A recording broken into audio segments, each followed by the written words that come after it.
여러분 반갑습니다. 저는 연세대학교에서 기독교 과목을 가르치고 있는 정승우 교수라고 합니다. 이렇게 또 완연한 가을날 여러분들과 함께 대화 나눌 수 있어서 기쁘고 즐겁게 생각합니다. 여러분, 오늘 여러분들에겐 제가 이제 어려운 이야기보다는 그림을 좀 보여드리려고 합니다.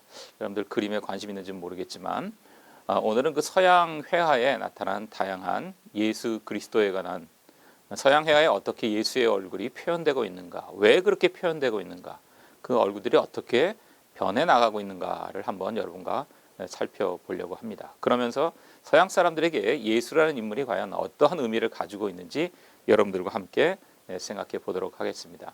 아마 제 강의를 듣고 나신 후에 나중에 이제 코로나 사태가 좀 풀린 후에 유럽의 미술관이나 박물관 가시면 그림을 대하는 여러분들의 입장이나 이런 것들에 좀 도움이 되리라 싶습니다. 자, 2000년 동안 서양 사람들은 다양한 모습으로 예수에 관한 그림들을 그려왔습니다. 아마도 여러분들에게 가장 익숙한, 아마 이제 기독교인이 아니신 분들에게도 가장 익숙한 예수의 얼굴은 아마도 이 그림일 겁니다. 아마 이제 기독교 표구사라든지 서점에서 많이 볼 수 있는 얼굴들입니다. 아마 처음 보시는 분들도 계실 텐데요. 아마 대부분 익숙한 그러한 예수의 이미지라고 생각을 합니다. 이 그림은 한국인들에게도 굉장히 잘 알려져 있는 그림이죠. 6.25 때 미군들을 통해서 영어 성경이 한국에 많이 소개가 되었죠. 그 속에 그려진 사파의 일부입니다. 이 그림을 그린 사람은 미국 시카고 태생의 워너 썰만이라는 그러한 화가입니다. 제목은 헤드 오브 크라이스트, 그리스도의 얼굴, 머리, 뭐 이 정도로 번역이 될 수 있죠. 1940년에 그려진 그림입니다. 그러니까 제2차 세계대전이 벌어지자마자 그려진 그림이라고 볼 수가 있죠. 이 워너 썰만이 그린 이 그림은 미국 성서공회, 미국에서 이제 성서를 번역하고 배포하는 그러한 기관입니다. 미국 성서공회에서 제2차 세계대전에 또는 나중에 일본하고 벌어진 태평양 전쟁에 참전하는 미군 장병들에게 성서를 나눠줬는데 그 영어 성경 안에 그려져 있는 그림입니다. 그래서 굉장히 많이 유명해졌죠. 6.25 전쟁 이후에도 미군들이 이 그림이 그려진 영어 성경을 한국에 많이 가지고 들어왔어요. 그래서 한국인들에게도 굉장히 유명한 예수의 얼굴이 되었죠. 이 워너 썰만이 그린 이 그림을 한번 자세히 보시기 바랍니다. 이 그림을 보면 어떻게 생겼죠? 서양인처럼 생겼죠, 예수가. 예? 금발의 머릿결, 푸른 눈, 오뚝한 코, 아주 잘생긴 30대 서양 청년의 얼굴을 하고 있는 예수의 얼굴입니다. 그런데 과연 2000년 전에 살았던 예수의 실제 얼굴이 이랬을까요? 성경을 암만 읽어봐도 예수가 금발에 푸른 눈을 갖고 오뚝한 코를 가진 인물이라는 말은 어디에도 적혀져 있지 않습니다. 성경에는 예수의 인상에 대해서, 모습에 대해서 한마디도 언급하고 있지 않아요. 그런데 왜 이렇게 그렸을까요? 그리고 예수는 유대인이죠. 2000년 전 팔레스타인에 살았던 유대인입니다. 서양 사람이 아니에요. 중동 사람입니다. 그런데 워너 썰만은 마치 미국인처럼 이렇게 그림을 그렸죠. 제가 이 그림을 어렸을 때부터 자주 봤어요. 저희 할머님이 북한에 살다가 6.25 전쟁 때 남한으로 월남하신 그런 분이세요. 그래서 교회를 이게 월남한 이북인들이 많이 있는 교회를 다니셨는데 저희 할머니 방에 이 그림이 걸려 있었죠. 그래서 어렸을 때부터 저는 예수가 미국 사람인 줄 알았어요. 그런데 제가 이제 나이를 먹고 대학을 들어가면서 성경을 암만 읽어봐도 예수가 이렇게 생겼다는 글은 한 군데도 제가 발견한 곳이 없었죠. 그래서 의심을 품었어요. 예수는 2000년 전 팔레스타인의 중동 사람인데 이거 미국 사람처럼 그려놨단 말이에요. 그래서 저는 진짜로 예수가 어떻게 생겼을까 되게 궁금했어요. 그런데 한국에서 공부할 때는 별로 2000년 전 살았던 유대인 예수의 얼굴에 관한 정보를 얻을 수가 없었죠. 그러다 제가 90년대 중반에 유학을 가게 됐어요. 영국에 유학을 갔는데 그때 유학생활 할 때 첫 시간에 그림이 조금 다른 그림이 나온 것 같은데요. 네, 그림을 잠깐만요, 여러분. 네, 이 그림입니다. 자, 제가 첫 시간에 이제 대학원 수업을 하는데 역사적 예수라는 과목이 있었어요. 제가 한국에서 공부할 때는 이제 그러한 과목들을 들어볼 수가 없었는데, 그래서 그 과목을 공부하다가 옛날 생각이 난 거예요. 내가 옛날에 진짜 예수의 얼굴이 어떻게 생겼는지 되게 궁금해 했었는데 내가 이제 유럽으로 유학을 왔으니까 유럽에는 오래된 미술관, 박물관이 많으니까 예수의 실제 얼굴과 유사하게 그려진, 비슷하게 그려진 그림이 있을 거다. 오래된 그림이 있을 거다. 이렇게 막연히 추정을 했어요. 그래서 방학 때마다 유럽에 있는 오래된 박물관이나 미술관을 제가 다니기 시작을 했습니다. 그래서 로마에 가서 가장 오래된, 예수에 관한 오래된 그림을 발견했죠. 어디서 발견했냐면 바로 카타콤이라는 지역에서 발견했습니다. 여러분, 카타콤은요, 지명입니다. 로마 근교에 있는 석회암 지대로 된 고대 로마인들의 공동묘지예요. 이 석회암은요, 여러분, 삽으로 이렇게 긁으면 파일 정도로 연약한 그런 암반입니다. 그래서 고대부터 관을 살 돈이 없는 로마의 서민층, 노예들이나 로마의 서민들이 이 카타콤에다가 무덤을 만들기 시작을 했어요. 그게 오랜 세월이 가니까 점점 깊게 파들어가서 지하 동굴 같은 게 생겼죠. 기독교는 초기 로마 제국 시대에는요, 박해받는 종교였습니다. 나중에 4세기에 로마의 국교가 됐지만 그 전까지는 끊임없이 기독교를 박해를 했죠. 왜냐하면 로마 당국에서 기독교를 민중들을 선동하는 굉장히 위험한 종교다, 이렇게 생각을 했죠. 그래서 로마 제국의 박해를 피해서, 여러분 잘 아시죠? 뭐 네로라든지 도미티안 이런 황제들이 기원 후 1세기에 기독교를 엄청 박해를 했습니다. 그래서 그런 로마 당국의 박해를 피해서 지하 공동묘지에 숨어들어서 예배를 보기 시작했죠. 그때 한 익명의 크리스찬이 그린 그림입니다. 3세기 정도에 그려졌다고 미술사학자들은 추정을 합니다. 이 그림을 잘 보시기 바랍니다. 여러분 보시면 예수가 무슨 치마도 아니고, 그죠? 반바지도 아니고 고라한 옷을 입고 수염이 없이 목에 양을 이렇게 걸치고 있는 장면이죠. 기독교 성경에 보면 요한복음이라는 책이 있는데 거기 보면 예수를 선한 목자, 양을 잘 돌보는 선한 목자의 이미지로 예수를 묘사하고 있습니다. 거기에 착안해서 이렇게 예수를 젊은 목동의 이미지로 그리고 있죠. 수염도 없죠. 원래 예수의 얼굴엔 수염들이 많이 등장하는데 이 초기 그림에는 수염이 없습니다. 그 다음에 이 바지가 아니라 이 투니카라는 로마의 청년들이 입는 간편 복장을 하고 있어요. 그래서 굉장히 젊은 목동의 이미지로 그림을 그리기 시작을 합니다. 그러던 예수의 모습이 이제 조금씩 변해가요. 요거는 아까 그림보다 약 50년 정도, 반세기 이후에 그려진 그림인데 예수의 모습이 확연히 달라지죠. 아까는 젊은 목동의 모습에서 수염도 없는, 그죠? 그런데 이제는 수염이 있죠. 여러분, 수염은 남성들의 권위의 상징입니다.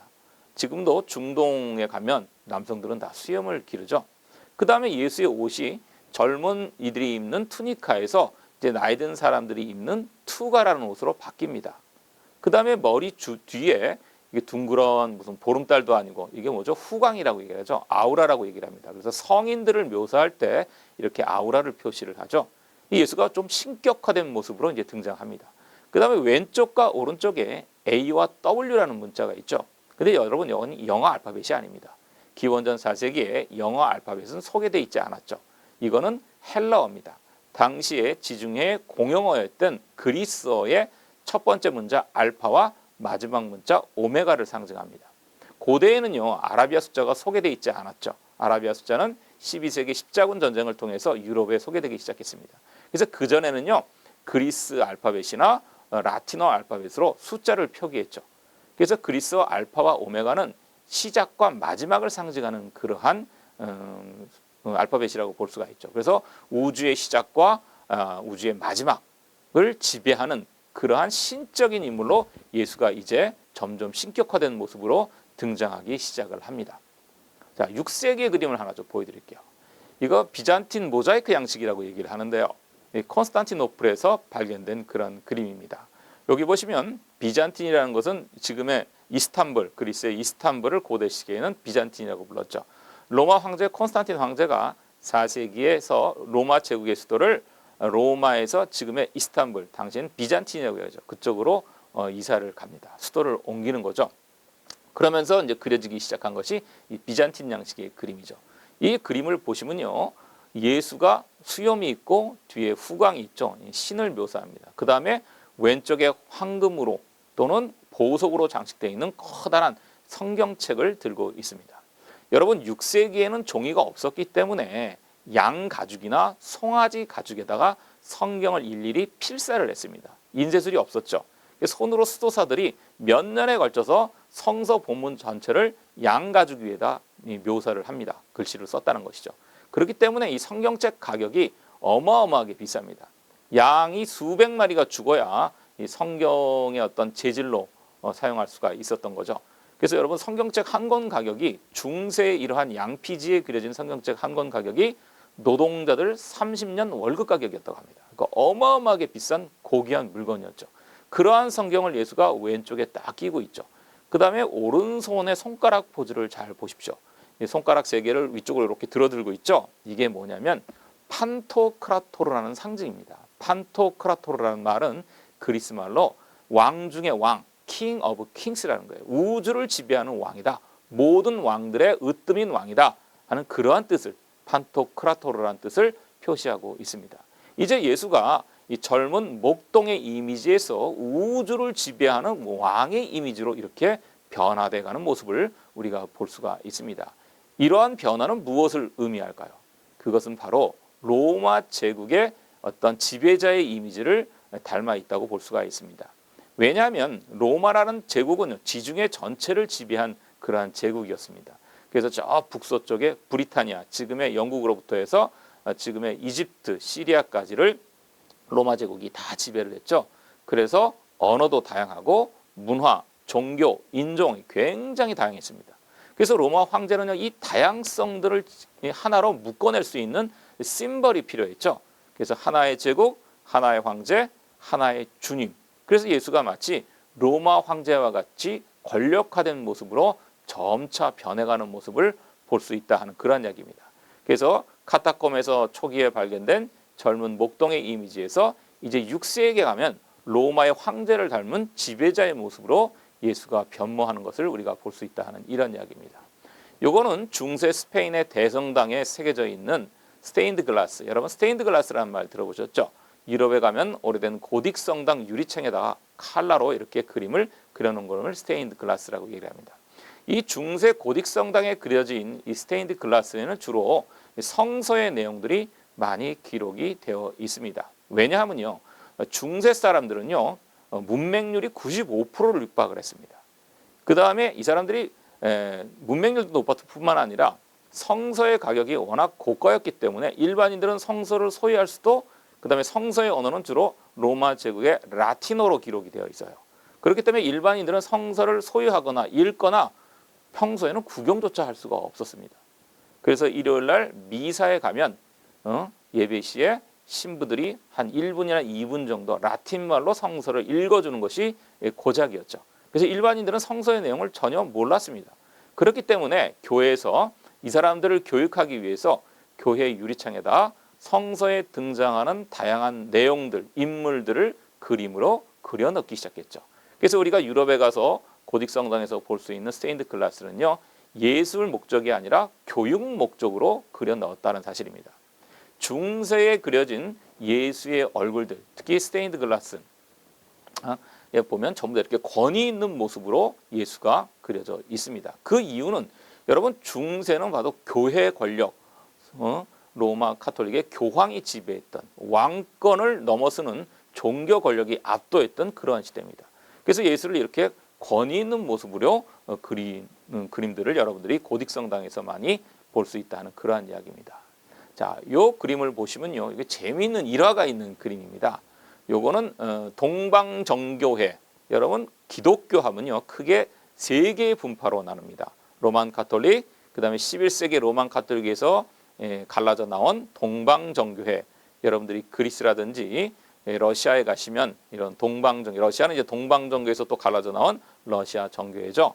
그래서 기독교 분파는 세 개로 크게 나눌 수 있습니다. 기독교 하면 로만 카톨릭, 동방정교회, 그 다음에 개신교, 프로테스탄트죠. 16세기 마틴 루터에 의해서 갈라져 나온 분파를 프로테스탄트입니다. 한국의 개신교는 바로 이러한 다양한 16세기의 프로테스탄트의 분파들이 미국을 거쳐서 19세기에 한국에 들어온 것이죠. 이 그림은 바로 기독교 2대 분파인 동방정교에서 생각하는 예수의 얼굴입니다. 여기에는 전설이 있어요. 예수 당시에 에데사의 아비가일이라는 왕이 병에 걸렸는데 이 사람이 이 예수의 얼굴이 그려진 만딜리온, 여기 만딜리온이라고 써 있죠. 이 손수건이라는 뜻이에요. 시리아 말로. 그러니까 손수건에 그려져 있는 예수의 얼굴을 보고 병이 나았다. 그러한 전설이 있습니다. 이 동방전교회에서 전해 내려온 전설인데요. 그래서 예수의 얼굴이 이렇게 좀 탔어요.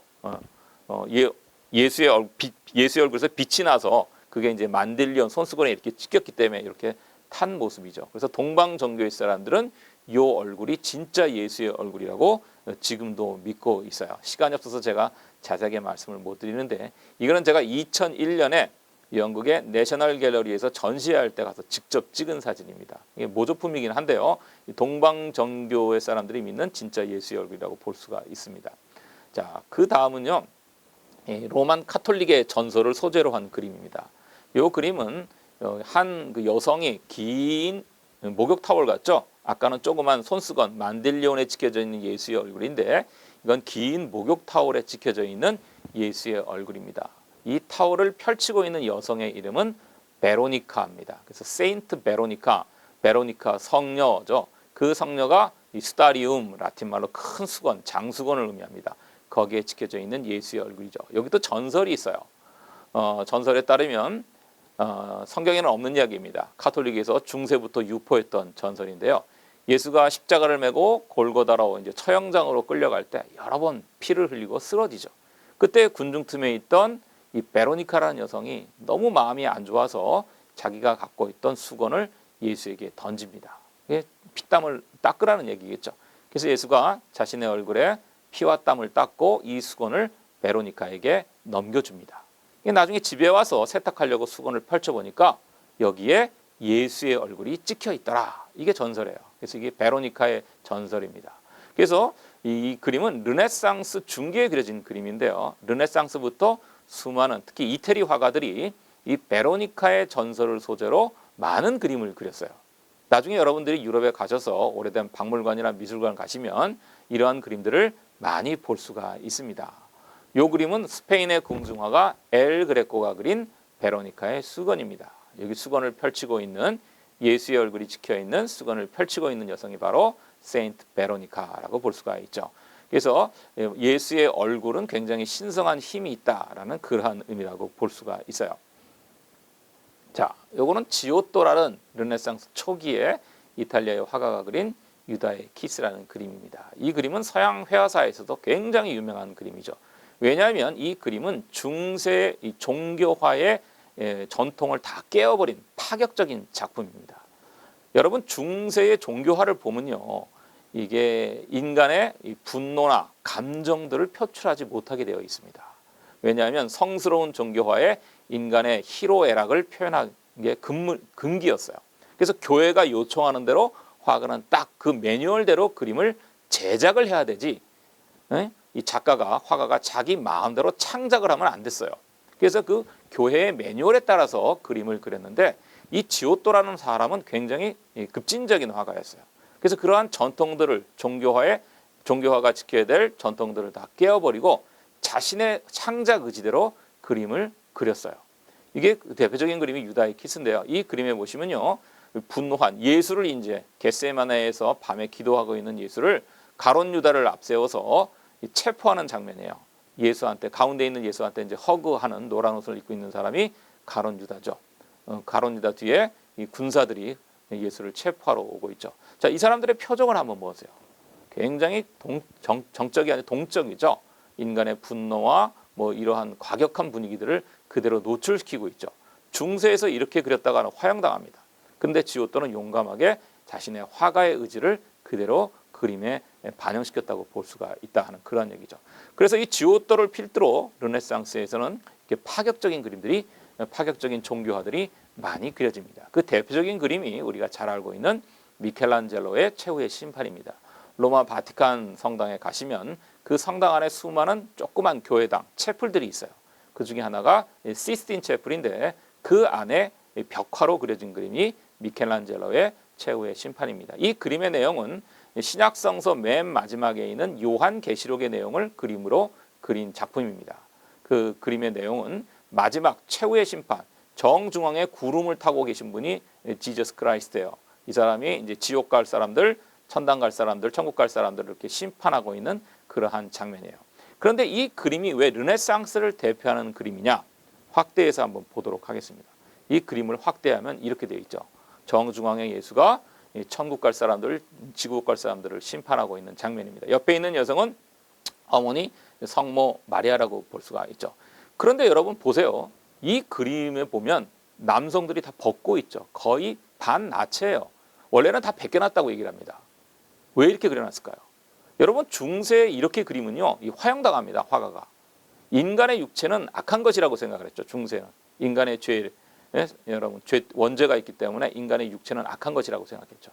그런데 미켈란젤로는 그러한 관습을 다 깨버리고 마치 목욕탕에 온 남자들처럼 다 벗겨놨어요. 보세요, 근육을 아주 그렇죠, 자세하게 현실적으로 묘사를 해놨죠. 여러분 근육 보세요, 식스팩도 보이고 그렇죠. 왜 이렇게 그려놨을까요? 바로 르네상스의 정신입니다. 르네상스는요, 고대 그리스 로마의 인간 중심주의 문화로 돌아가자는 거예요. 중세 동안 너무 종교 중심으로 인간의 육체를 악한 것이라고 생각했고 인간의 욕망들을 억압해 왔죠. 그런데 이제 십자군 전쟁을 통해서 이제 로마와 그리스 문화를 재발견하게 됩니다. 유럽 사람들이 이 히랍 사람들하고 이제 싸움하러 갔다가 도리어 그리스 로마 문화를 재발견하게 되죠. 아랍 사람들을 통해서. 그래서 역수입을 합니다. 그래서 이렇게 르네상스를 부흥을 시키죠. 르네상스라는 뜻이 원래 부흥이라는 뜻이에요. 고대 인간 중심적인 그리스 로마색으로 돌아가자, 그런 운동이죠.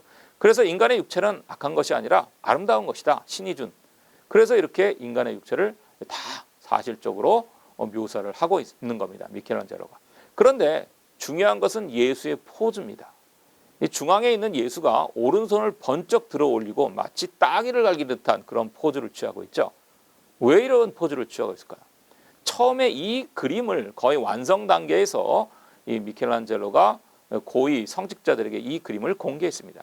그때 난리가 났다고 얘기하죠.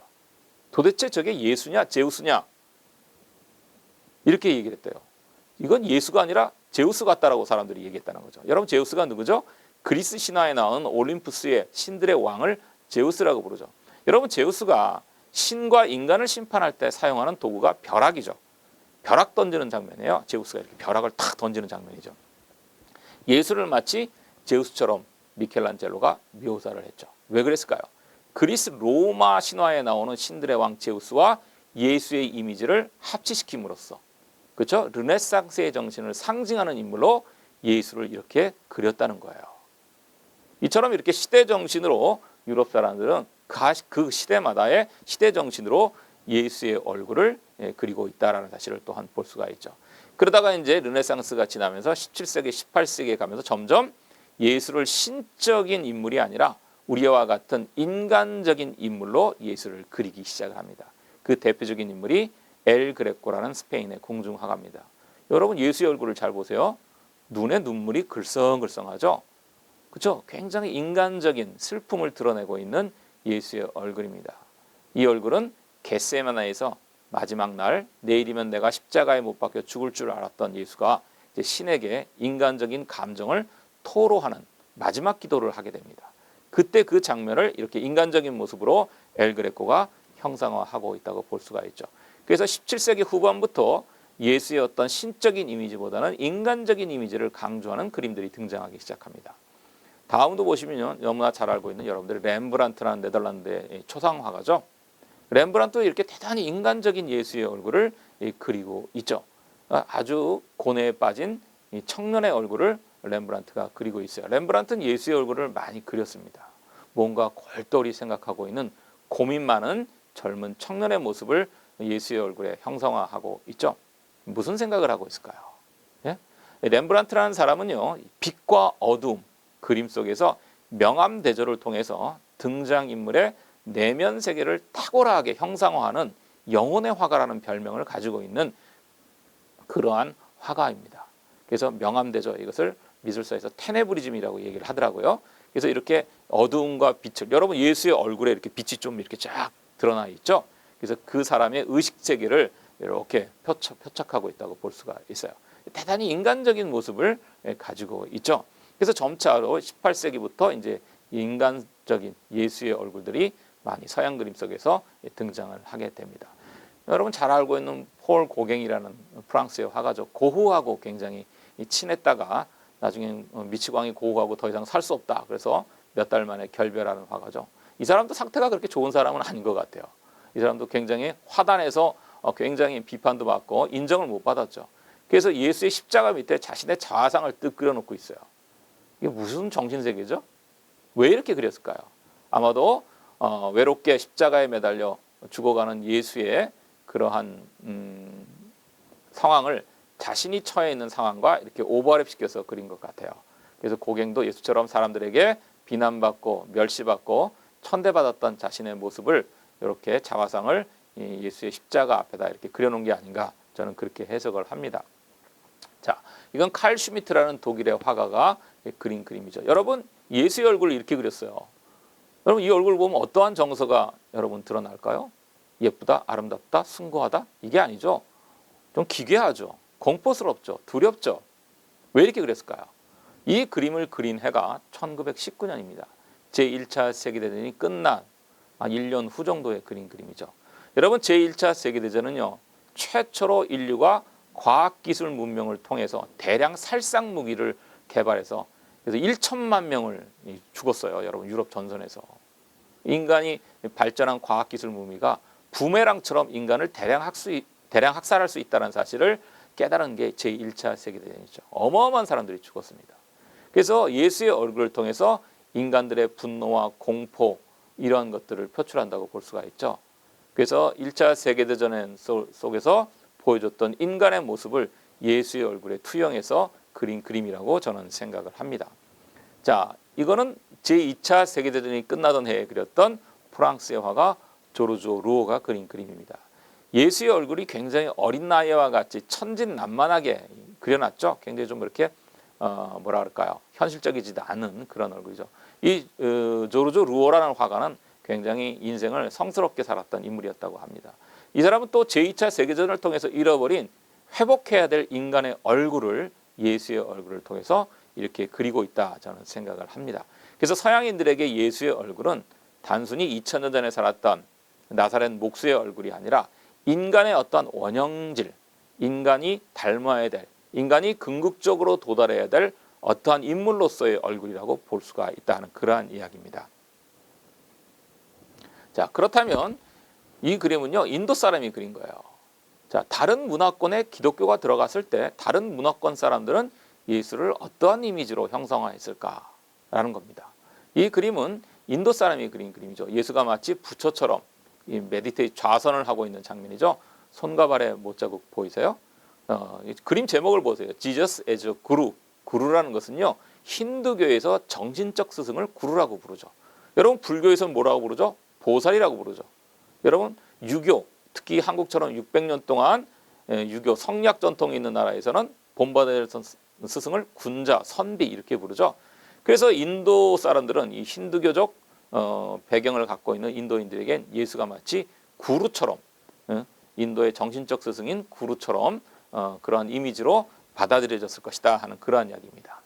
자, 그 다음에 이 그림은 중국 사람이 그린 그림이에요. 모니카 리오페이라는 사람이 이 제목을 보면 스텔링 오브 템페스트, 폭풍을 잠잠케 한 성서에 나오는 예수의 기적 이야기를 소재로 그린 그림입니다. 중국 사람답죠? 뒤에 보면 산과 안개와 구름이 가득 끼어 있는 산을 보이죠? 이 그림의 내용은요, 예수가 갈릴리 밤에 이제 갈릴리 호수가 굉장히 커요. 한 16, 직경이 한 16km 되는 거대한 호수거든요. 밤에 제자들과 함께 배를 타고 여행을 하다가 폭풍우를 만나게 됩니다. 예수는 아주 태평하게 잠을 자고 있는데 제자들은 폭풍우 때문에 굉장히 무서웠죠. 그래서 예수에게 하소연을 합니다. 그러자 잠들어 있던 예수가 일어나서 이 폭풍우를 잠잠케 한 이야기죠. 여기 보면 예수의 이미지가 도사 같죠. 중국 무협지에 나오는 그러한 이미지죠. 그죠? 굉장히 중국 사람들의 어떤 심상, 마음의 이미지 속에서 표현된 굉장히 중국적 이미지의 예수라고 볼 수가 있습니다. 자, 렘브란트가 그린 거예요. 서양 사람이 동일한 소재를 그리면 이렇게 역동적으로 그립니다. 굉장히 이 그림은 예수가 정적이죠. 이 그림은 굉장히 동적이죠. 동서양이 같은 사건을 놓고 그림으로 표현하는 방식이 이렇게 다르다는 것을 우리가 또한 알 수가 있습니다. 자, 이건 한국 사람이 그린 예수예요, 여러분. 운보 김기창이라는 우리 한국의 50년대, 60년대 대표적인 70년대 대표적인 한국 화가 김기창 선생이 6.25 전쟁 때 군산으로 피난 가서 그린 예수의 그림. 여기 보면 예수가 굉장히 한국적인 이미지로 묘사가 되어 있죠. 오른쪽 그림을 보면 이 도깨비가 예수를 시험하죠. 예수가 40일 동안 금식을 하며 자신의 소명을 생각하고 있었을 때 배고픈 예수에게 나타나서 시험하는 이야기가 성서에 이야기 적혀 있거든요. 이것을 굉장히 한국적으로 각색을 했죠. 그 예수가 마치 선비처럼 의관정제하고 짠 있는데 한국인의 대표적인 막이 도깨비가 나타나서 예수를 시험하는 장면입니다.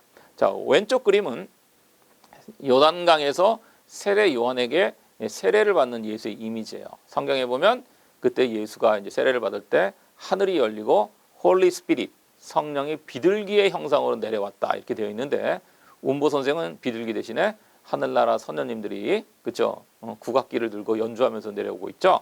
대단히 한국적인 분위기로 예수의 이야기를 이미지를 각색했다고 볼 수가 있다 이야기입니다. 한국인의 예수라고 볼 수가 있죠.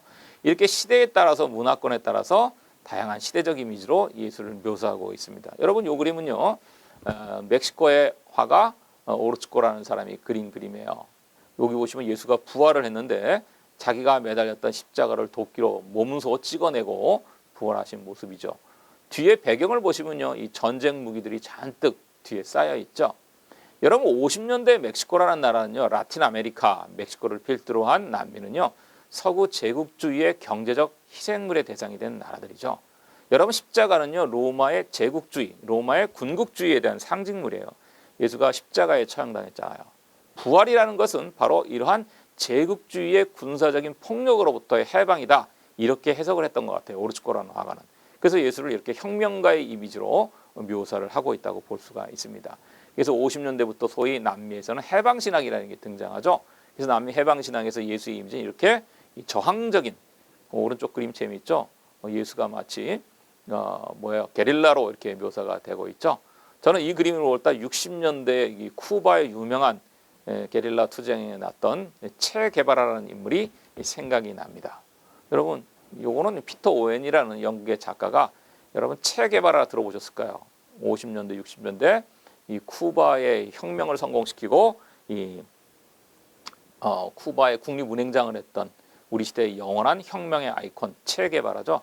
이 체 게바라의 이미지와 예수의 이미지를 오버랩시켜서 만든 일종의 포스터라고 볼 수 있어요. 그래서 제목이 Jesus as a Revolutionary, 혁명가 예수.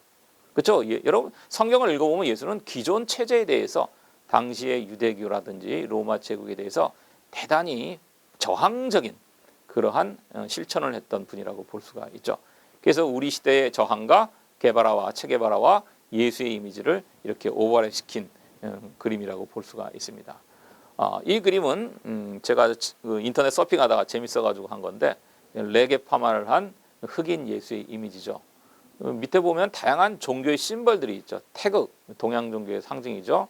별은 유대교의 상징이죠. 십자가는 기독교의 상징이죠. 초생달은 이슬람의 상징이죠. 그 다음에 여기 바퀴 보이시죠? 이건 불교의 상징이에요. 왜 이렇게 그려놨을까요? 예수의 가르침은 모든 종교를 넘어선 보편적인 가르침을 줬다는 거예요. 이걸 눈치챈 사람이 누구냐면 바로 마하트마 간디, 인도의 독립영웅 마하트마 간디입니다. 이 사람은 예수의 가르침, 특히 마태복음 5장부터 7장에 나오는 산상수훈의 예수의 가르침을 이 사람은 독실한 힌두교인이었어요. 그런데 이 사람이 대영 제국에 저항하는 비폭력 저항주의의 노선을 취했는데 그러니까 비폭력 방식으로 제국주의에 저항하는 겁니다. 그때 이 사람의 이러한 비폭력 저항운동, 아힘사라고 얘기를 하는데요. 이 저항운동의 근간이 됐던 것이 바로 예수의 사상이에요. 참 독특하죠. 그래서 힌두교인이 예수의 사상을 잘 따랐던 그런 인물이라고 볼 수가 있습니다. 무슨 뜻이냐? 예수의 사상은 종교를 뛰어넘은 모든 인간이 추구해야 될 보편성을 가지고 있다 하는 그런 의미라고 볼 수가 있다는 그런 얘기죠. 20세기의 정치학자들은요. 어느 누구보다 예수의 이러한 사상을 잘 실현하는 인물이 힌두교인 마하트마 간디라고 얘기합니다. 대단히 역설적이죠. 기독교인이 아니라 힌두교인이었던 마하트마 간디가 예수의 사상을 실천했던 인물이라는 게 대단히 역설적입니다. 우리 한국의 교회들이 좀 이런 점을 좀 배웠으면 좋을 것 같아요. 자, 그래서 예수의 이미지는 다양한 모습으로 우리 현대 사회에 재현된다고 볼 수가 있죠. 여러분, 제가 좋아하는 이 매트릭스라는 영화요. 여기 보면 이 등장인물 있죠. 얘가 예수와 같은 인물이죠. 메시아, 구원자라는 뜻이거든요. 그래서 이 AI 시대에 가상현실 속에 예수의 이미지로 등장하죠. 그게 바로 대중적 예수의 이미지라고 볼 수가 있어요. 여기 보시면 제가 좋아하는 호모 심슨이라는 영화, 배트맨, 이거 보시면 현대 영화, 이렇게 파퓰러 대중 영화 속에서도 이러한 예수의 이미지들이 곧잘 차용된다는 것을 우리가 알 수 있다는 그러한 이야기입니다. 자, 이 그림은요, 2001년에 영국의 더 타임즈 3월 27자 기사를 제가 스크랩한 거예요. 이건 그림이 아니라 컴퓨터 그래픽으로 재현한 예수의 얼굴입니다. 자, 뉴 밀레니엄, 새로운 2000년을 맞이해서 영국의 공영방송 BBC에서 4부작 예수에 관한 다큐멘터리를 만들었죠. 여러분, 인류의 역사는요, BC AD, Before Christ, Anno Domini, 예수의 탄생을 기점으로 서양 사람들은 자신들의 역사를 나눴어요. 그만큼 예수라는 인물이 중요한 인물이다, 그런 얘기죠. 그래서 새로운 2000년을 맞이해서 유럽 사람들이 특히 영국의 BBC 방송에서 진짜 예수의 얼굴을 한번 우리가 재구성을 해보자, 이런 프로젝트를 진행했죠. 그래서 고고학자들이 2000년 전에 죽었던 지금까지 발견된 모든 예수의 동족 유대인들의 유골들을 모았습니다. 그리고 법의학자들, 컴퓨터 그래픽하는 사람들을 동원해서 30대 초반에 가장 보편적인 유대인 남성상 2000년 전에 그걸 재현한 얼굴이 바로 이 얼굴입니다.